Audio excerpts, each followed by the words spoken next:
Hey, good Wednesday, everybody. Welcome back. Great to see you. And hopefully, we are having a wonderful day out there so far. Luckily, hitting that halfway point in the week here. And personally, I know I'm very excited for the weekend, as this week has felt like 3 years in 1 week. But we do have a lot to talk about in the weather department today. We now have a hurricane, which is Rafael in the Caribbean, that likely to strike Cuba sometime this afternoon. And again, this is a pretty healthy storm near major hurricane status. So obviously, you get a major hurricane entering the Gulf, that's going to have a lot of people's attention, and rightfully so. But we'll talk about what kind of impacts we're going to see in the United States out of that storm system. Now, I'll mention that it's not the only storm system in the lower 48. We also have a big time winter storm ongoing through portions of the southern Rockies, and some of that snow even going to break containment of the Rockies and get into the foothills and portions of the plains as well. And we will discuss that. And then we will also discuss the long range, not the long rain, and kind of give you an idea of what's coming on down the pipeline.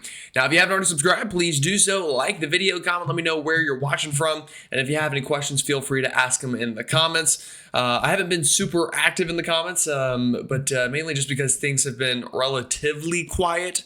Now, obviously, we have a hurricane, we have a big storm out west, but for most of my viewers, things have been just kind of rainy and or showery and kind of above average in the temperature department. So we've yet to get any kind of big time winter storm outside of the Rockies yet this year. Still kind of waiting for that to come on down the pipeline. But with that said, let's go ahead and start talking about that forecast. Now we're going to kind of take a look here at the broad view over the lower 48 as well as the western Atlantic. And you'll notice, again, I'm going to go ahead and circle kind of the trouble areas, if you will, on the map. And then, I'll even circle a little bit area down in here into the Carolinas. So, again, this is where all the active weather is. Obviously, the one at the bottom, that's Rafael. We will discuss that in just a moment. This little area I drew up into the Carolinas and Georgia, that is due to a heavy band of rain that is going to be forming sometime this afternoon, and we will talk about that as well. But to kind of just look at the other two areas, these are both fronts and storm systems that we're dealing with. That area over the east central part of the country from Louisiana northbound, that is the remnants of a cold front from our storm system earlier this week. Now, that storm system has pulled far enough north that this front is beginning to weaken pretty significantly. So outside of just some good old-fashioned rain, not really going to experience any severe weather with that, but could still see some thunderstorms this afternoon on the southern edge of that where we have a little bit more instability. Now, the other big storyline is this big time spin and these high level clouds that you're seeing out west. This is a pretty major winter storm ongoing. And I mean, we could be counting the snow upwards of 5 feet by the time we get to this weekend, as that storm kind of just parks over some of the same areas and continues to dump snow. With that said, though, we are going to start with the tropics, and then we will kind of break down back into those wintry type events. Now, this is Hurricane Rafael, and it's borderline major Hurricane Rafael, a pretty impressive Category 2 storm this morning that worked through Jamaica and the Cayman Islands yesterday, and now, unfortunately, setting its sights on the western tip of Cuba, where it's going to be a rough afternoon, folks. We're going to see the normal hurricane impacts out of this. Major storm surge, very high wind gusts, flooding rains, all going to be a problem there on the western side of the island. And again, you can tell we are already almost getting a bit of an I formation here into the center of Rafael, indicating, again, a continuing strengthening trend. And all of this due to these very warm ocean temperatures in the Caribbean. Again, some of the warmest in the world, while the rest of the Atlantic cools down, again, staying warm in the Caribbean, as it normally does in the month of November. So that's not uncommon per se, but again, that's kind of what's leading to that intensification. All right, the tropics as a whole, well, again, we do have a couple different areas to talk about out here. We'll talk about Rafael, but I do want to mention we do have another disturbance as well. You'll notice this area of cloud cover out here into the Atlantic. This is going to move into sorry, I tried changing the color here so it might show up a little bit better. There we go. This is going to move into this area of possible development north of Puerto Rico, Hispaniola, and into the Turks and Caicos Islands over the next week or so, and that's running a 30% chance of development within the next week and a 20% chance within the next 48 hours. And I'll give it credit, not a bad looking little wave right now. This does actually remind me a good bit of, if I can remember the name of the storm, let's see, we had Milton, and it was, I think, the one after Milton. I'm blanking on the name, but whatever storm formed right here near the Turks and Caicos and southern Cuba, that was kind of a surprise earlier this year into October. You'll probably remember that one. This one kind of reminds me of that, so we very well could see development out of that storm, and we'll talk about it. But the big story, obviously, is Rafael, again, a 100-mile-an-hour Category 2 storm. Pressure sitting at about 964 currently, it looks like. So definitely a feisty Category 2 storm, borderline major hurricane. And because of that, hurricane warnings are up for the entire western portion of Cuba in those red, and then tropical storm warnings in effect for the Florida Keys. And that's where we could have a tornado threat this afternoon. We will absolutely need to watch out for that. And then latest track, I will mention the models have shifted a little bit. And I did talk about this being a distinct possibility yesterday. A lot less models are kind of bringing this up into Louisiana, and more models are kind of just moving this over the Gulf. In fact, a lot of them moving it southward over the Gulf into Mexico, which could let the storm kind of stay stronger as it stays away from some of that shear and maintains warm ocean temperatures. So we'll need to watch that possibility definitely. But either way, we are going to see rain in the lower 48 that is semi kind of adjacent to the storm, even if not directly related. And you can already see that happening. Look at all this cloud cover over the east. And we'll talk about why that is as well. All right, ocean, sea surface temperatures, again, very warm temperatures still where Rafael is over the Caribbean, and where it tracks over the Gulf likely to remain warm enough for intensification. Really the only cool temperatures in the Gulf are these more shallow, cooler shelf waters that we see from Texas all the way back to Florida. But through the heart of the Gulf of Mexico, still warm enough for a strengthening tropical system, just not quite as explosive as it was maybe a month ago where we had temperatures up and around 30, 31 Celsius or up into the upper 80s Fahrenheit. But again, if the storm tracks like this and then moves south into Mexico, as I'll show you some spaghetti models in a second, that would still be warm enough to keep it at a hurricane. But if it were to move up towards Louisiana, again, eventually it would run into cooler ocean temperatures as well as some wind shear, which we will talk about here as well. All right, so latest wind shear forecast, and we'll talk about dry air next. Right now, again, upper level winds are very supportive for a strengthening storm. A lot of diverging winds above this storm system. Again, that's leading to kind of fanning out of the storm and an increasing rising motion at the surface. That's deepening the pressure values. And again, it's all going to depend on track, but winds stay favorable really even into the Gulf of Mexico into tomorrow afternoon. But it's going into the weekend that things can change. And again, if the storm takes a path a little bit closer up towards Louisiana, some of these upper level winds really become quite harsh in and around the storm, and that could help to kind of shear it apart a little bit and, force a bit of a weakening trend. But again, if the storm stays further south down here, a lot less wind shear to worry about. So the track is really going to be a bit of a wild card, but do note, at least in and around the United States, we have plenty of wind shear to kind of prevent the storm from strengthening while approaching the country, which is definitely good news. Another thing we have is some dry air in the vicinity. Again, right now, a lot of moisture content around the storm, but as we move this ahead into time, the Gulf of Mexico is going to get a bit more dry. You'll notice by this weekend that really begins to eat into the storm here and kind of eroding that western side and helping to weaken the system. And then that dry air really helps to kill it off by about a week or so from now. Now, at the same time that this is happening, I'll mention this storm out into, or a potential storm that's moving into the Southwest Atlantic. Here's that open wave right now. Again, a pretty good amount of moisture, but a real thing that it's going to have to deal with is that dry air as well. You'll notice a lot of dry air it's barreling into. So that should hypothetically help to keep that one from becoming too strong. But you'll notice right around here by Friday, it does get in and around formation, trying to close off some isobars. And it does kind of form a little pocket of its own moisture. That combined with, pretty low wind shear values over that region and still warm enough ocean temperatures, that one could even try to form into our next named storm. So we'll watch that one. But again, Rafael, the main concern right now. And I talked about a shift in the track. Yeah, a lot of the spaghetti models, again, yesterday and a day or two ago, most of them did that up into Louisiana.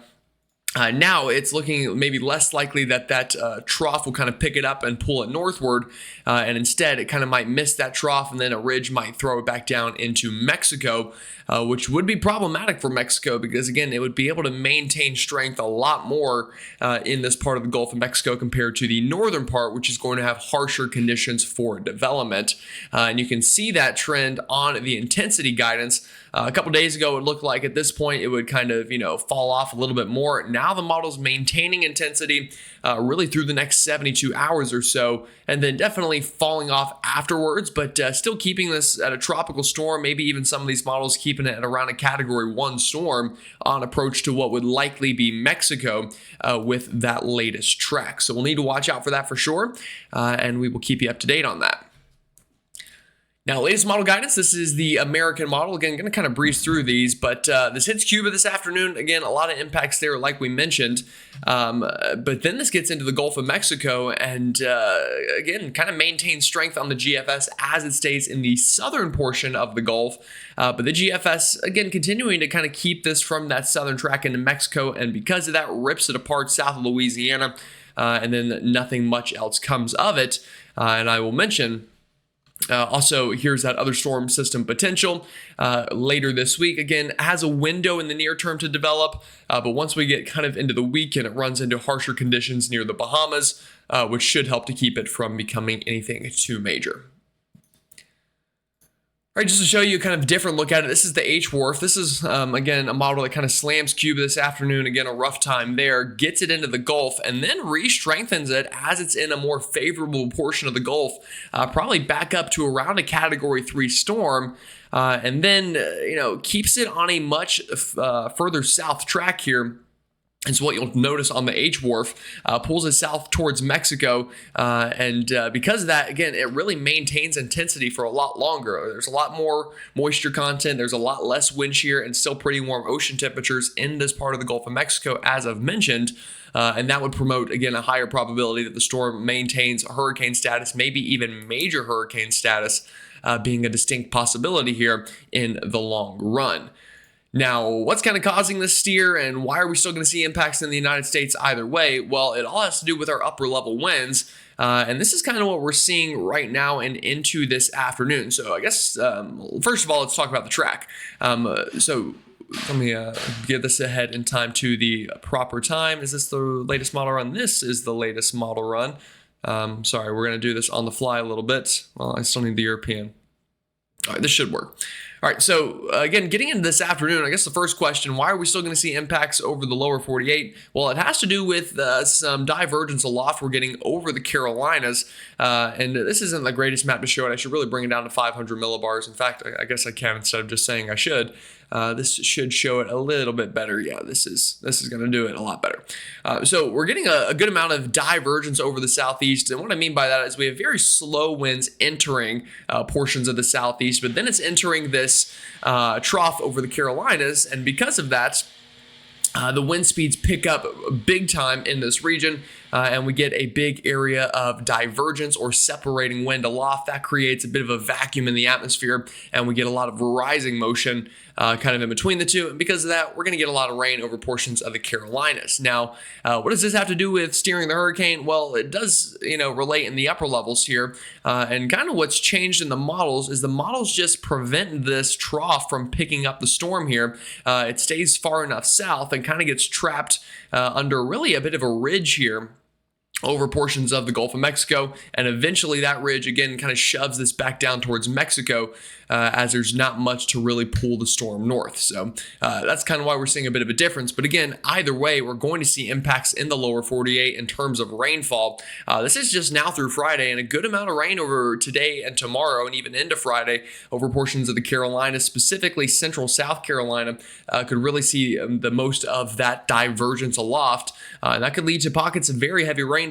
In fact, we'll need to watch for isolated flooding with this through some of these regions. And this is the European model, I should add. And even the GFS basically shows the same thing, shifts the heaviest axis of rain a little bit. But either way, again, somebody's going to get a lot of rain. So if you're watching from the Midlands of South Carolina down into south central Georgia, south of the Atlanta suburbs, and even into the Florida Panhandle, a pretty rainy stretch here over the next couple of days that you're going to want to monitor. All right, well, that is the tropics. Let's go ahead and zoom things out here and talk about the lower 48. Watches, warnings, and advisories. Again, red flag warnings into portions of Massachusetts, Rhode Island, and Connecticut. That will definitely be a concern. It has been a concern for a while due to that fire risk. But you'll notice here is our cold front. Plenty of rain falling in and around the really east central part of the country. And we are seeing, again, that increase in Gulf moisture already getting pulled northward towards Georgia and the Carolinas. And we already have flood watches up through southern Georgia and the western Midlands of South Carolina because of it. So we'll need to watch out for that, absolutely. But the other big story is what's happening out west, folks. And we've got a ton of snow that is on the forecast here for New Mexico, Colorado, and even portions of extreme western Kansas and southwestern Nebraska. All of this is snow that's falling. You're seeing all of these kind of wispy colors. This is snow that is showing up on radar. Now, some of this probably falling as rain. These little heavier areas into Kansas are probably just rain right now, but definitely a very wintry scene on the horizon for that area, and we will talk about that here in just a moment. But before we get there, we do have a severe weather risk today, a tornado threat through the Keys and into southwestern Florida. This is due to Rafael and kind of some of those outer bands with normal tropical tornadic potential. But that won't be the end of it. We will have another severe weather risk for our day 2. So again, this is day 1, day 2. A bump up in severe weather chances over Texas, and this is really for central Texas and kind of west central Texas, and this does include a small tornado threat, but mainly a wind and a hail threat tomorrow, and then even for our day 3, seeing another small severe weather threat through kind of some of the same regions, as that same winter storm has a bit of a severe weather component too into those regions. All right, latest model guidance here for the near term. Again, I'm just going to quickly load all of this, and this is brand new, so we will talk about it. This afternoon, the big theme is going to be scattered showers along this cold front that, again, is kind of dying out, so not going to see any major big-time impacts out of that, but definitely some rain through the east central part of the country. But at the same time, look at this impulse of moisture into South Georgia, South Carolina, the panhandle of Florida. Definitely going to see increased rain chances through those regions, and again, it's going to be coming down hard and heavy at times. This is this afternoon and evening as the sun is beginning to set. Very heavy rain into Georgia and South Carolina. Overnight tonight, that shield of rain even extends as far north as Charlotte. Columbia tries to get into the Greenville-Spartanburg area, but the heaviest of the rain, again, the Midlands of South Carolina down into the low country and into south central Georgia. Going to see the worst of that rain very likely. And hanging around all overnight. Again, need to watch for a flooding threat. By the time we're waking up Thursday, some of that rain shifts towards the coast. But another thing I'll mention, still seeing rain along this frontal boundary. And again, kind of turns into a stalled out stationary front. And that's why we're not seeing that rain from the front move very much. But could be a showery period from Memphis back up into Nashville, much of the state of Kentucky, and even into West Virginia for your Thursday morning. And honestly, kind of stays that way through the afternoon Thursday. Showers remain through much of the southeast as this warm sector continues. Even a couple showers Thursday morning, try to swing through the northeast. But by Thursday afternoon, pretty calm conditions in the northern tier of the country, and all the active weather really staying through the southeast. And then obviously you can kind of see what's happening out west, a major storm there, which will be the next pit stop on the map. But that goes all the way through Thursday evening. And again, you'll see that storm forming out west and a continuing pattern of showery activity through the southern mid-Atlantic. And then, even a couple of showers maybe working through the northeast at times. All right, so this big storm out west, obviously, I don't know how many viewers I have in New Mexico and Colorado, but if you are watching from that area, please let me know, and let me know how much snow you're seeing. And let's go ahead and time this out. So why are we going to get so much snow? Well, it's really the storm is just kind of parked over the same region for a while. This is this afternoon. Notice all this blue falling into the mountains of Colorado, New Mexico, and even some of that snow falling into the foothills of Colorado and even out into portions of southwestern Nebraska and northwestern Kansas, getting in on some of that beautiful white snow that will be falling. And that continues overnight. Again, it's just more of the same round after round. And this isn't light snow. This is moderate to heavy snow for 12, 24, 36 hours straight into northern New Mexico, southern Colorado. And when I show you the snowfall totals in a second, you might get blown away. But this is Thursday morning. Again, the storm just parked over the same areas here and bringing all of this fetch of Gulf moisture and probably even a little bit of Pacific moisture together that's combining for just a whole lot of precipitable water that is falling in the form of snowfall. And we'll even have to watch for a little bit of ice potentially into portions of the foothills down there of New Mexico. But it continues all of Thursday afternoon. I mean, just crazy stuff. And then even by that point, we start to see, again, you'll notice this stream of Gulf moisture here and this upslope flow into Texas. Again, Texas, we've got pretty big topography differences from the coast and the mountains here. So all of this flow out of the Gulf is coming kind of up a slope a little bit, hence upslope flow. So you'll notice kind of these showers kind of form as they move further and further inland. Again, that could lead to a severe weather threat tomorrow. We'll need to watch for that. This is tomorrow afternoon. A couple of these storms, again, try to become strong to severe in central Texas. We'll watch for that. But as that's ongoing, heavy snow continuing into New Mexico, into Colorado, stays that way through all of Thursday. And then overnight Thursday into Friday, the storm finally really kind of begins to get its act together. And now you're probably thinking, how it's getting its act together? What was all of that? But it's at this point that the low pressure begins to deepen. We see even more precipitation showing up, still very heavy precipitation through Colorado, New Mexico, even Texas, Oklahoma, and Kansas. It's just a matter of what's falling from the sky at this point. And going to be a pretty fine line between snow and heavy rain. But again, going to be very interesting to watch that unfold. All right, so how is this going to play out for the rest of the time period? Picking up where we left off, this is overnight Thursday, and check this out, more snow and more rain falling over the southern plains during this time frame. Low pressure deepens. This is Friday afternoon.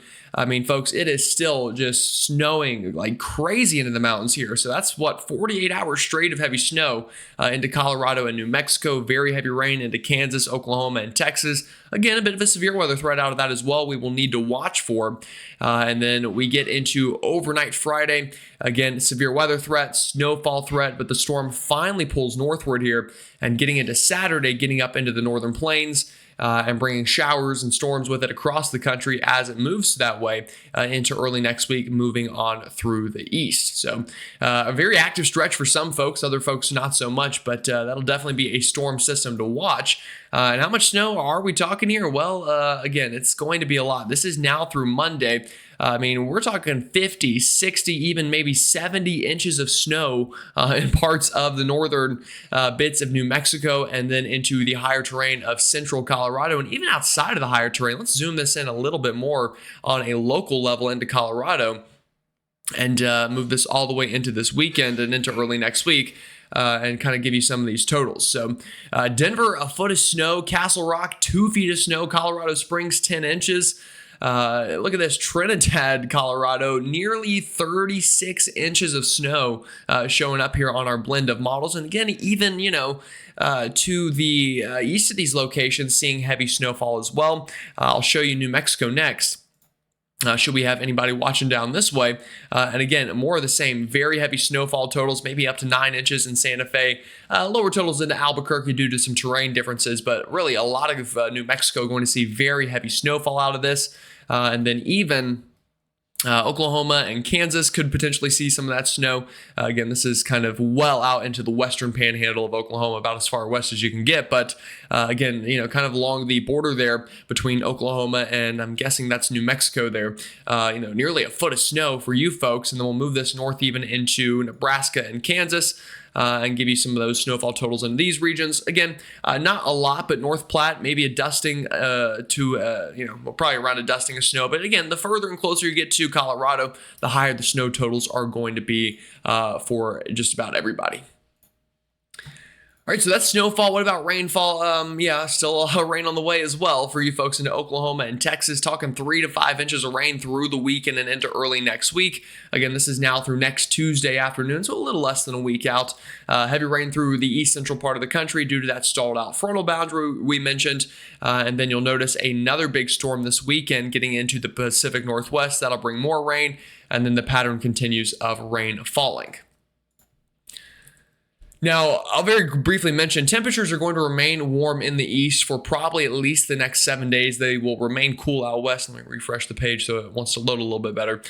So again, warm in the east, stays cooler out to the kind of Four Corners region, but there are signs that maybe in the long run, and you'll notice one little trough tries to move through, doesn't do a whole lot to cool things down early next week. That's a storm system we just talked about. But after that, maybe another more impressive storm system tries to work on through. The European has been hit hinting that maybe in that 8 to 10 day time frame, we get a more potent trough that tries to cross the entire country. That could definitely bring cooler temperatures for a little bit closer towards the middle of the month. But right now, folks, not really seeing any big changes in the pattern. We're going to continue these storm systems out west that just struggled across the country. So that is the latest for you on this Wednesday. Again, if you enjoyed the video, like it, subscribe if you haven't already, and hit that bell for the latest notifications. With that said, y'all have a wonderful rest of your Wednesday. Stay safe out there, and I'll see you all tomorrow.